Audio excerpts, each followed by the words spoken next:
nhai thử lần nè mua lau cô đố thì mua ô từ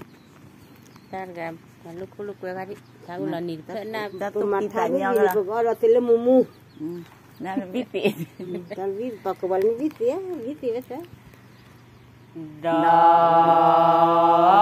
lên mua mấy giờ vậy na nè mô mê gió chơ tí lọ ta đỡ khó nó bị clear nó bị clear nó mê tơ tí chê chê kỳ đỡ mê to cái tí cho lá mình toàn chê vào bị clear đó ta du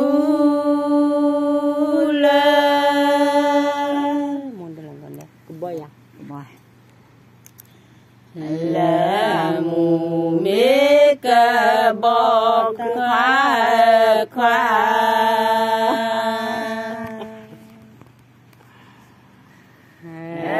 khoa ta du là mù mê cơ bọc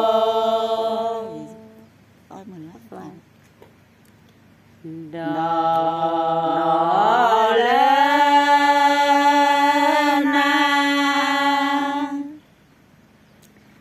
na mô mê gió chơ tí lọ ta đỡ khó nó nó mê tơ tí chê chê kỳ đỡ mê to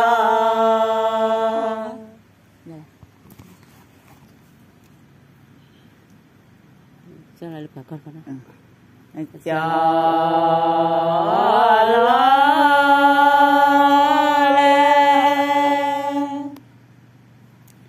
lệ bà có tê khó khoa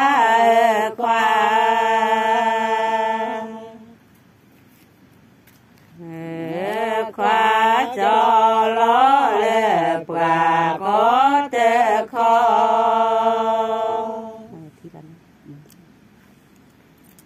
đó lên na nè mô mê gió chơ tí lọ ta đỡ khó nó